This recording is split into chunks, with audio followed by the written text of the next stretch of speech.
কাৰ বিৰুদ্ধে ডিজিটেল প্ৰতিবাদ কৰিব জুবিন গাৰ্গে প্ৰতিবাদৰ ৰাস্তা বহুত ৰাজপথ বাদ দিছে জুবিন গাৰ্গে আগৰ কা আন্দোলন তেনেকুৱা হ'ব বুলি ভবা নাছিলো এতিয়া মই আৰু সমুজ্জ্বল দাহে আছুগৈ বুলি মন্তব্য কৰিছে জুবিন গাৰ্গে আগৰ আন্দোলনৰ পৰিণতিৰ বাবে ক্ষমা বিচাৰিছো অৱশ্যে এইবাৰ ৰাইজে জুবিন গাৰ্গৰ ডিজিটেল প্ৰতিবাদক কিমান গুৰুত্ব দিয়ে সেয়া কিন্তু সময়তে লক্ষণীয় হ'ব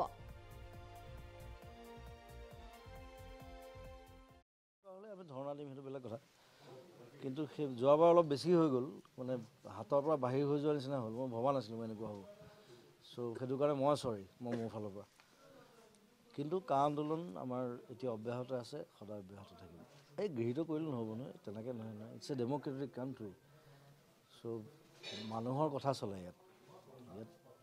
চৰকাৰ মানুহে বনায় আমি চৰকাৰ বনাওঁ এতিয়া চিনেমা হওক যি হওক ছ'চিয়েল মিডিয়া কাটো মানে আচলতে চবে বুজি পাব লাগিব কথাটো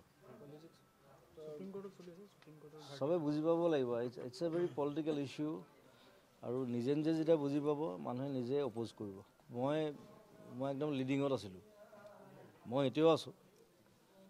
আৰু মোৰ বেমাৰ হোৱাৰ পিছত মই ঘূৰি অহাৰ পিছত দেখিলোঁ যে কোনো নাই অকল মই আছোঁ সমুজ্জ্বল দা আছে আৰু দুই এজন আছে বাৰু ওচৰে পাজৰে গোটেই পলিটিকেল চিনাৰীটো চেঞ্জ হৈ গ'ল আৰু গোটেই বস্তুটো পলিটিক্স হৈ থাকিলে সেইটো মই এতিয়াও দুখ কৰোঁ যে মই ইমান কষ্ট কেলৈ কৰিলোঁ কিন্তু কাৰ এতিয়াও বিৰোধী মই তেতিয়াও বিৰোধী আছিলোঁ আৰু সদায় বিৰোধী থাকিম আন্দোলন কৰিম কিন্তু এইবাৰ আমি তেনেকৈ আগৰ নিচিনা নকৰোঁ কাৰণ আমি 5জন ল'ৰা হেৰুৱাইছোঁ আমাৰ সেইটো বস্তু মোক নালাগে আমি কৰিম এতিয়া আমাৰ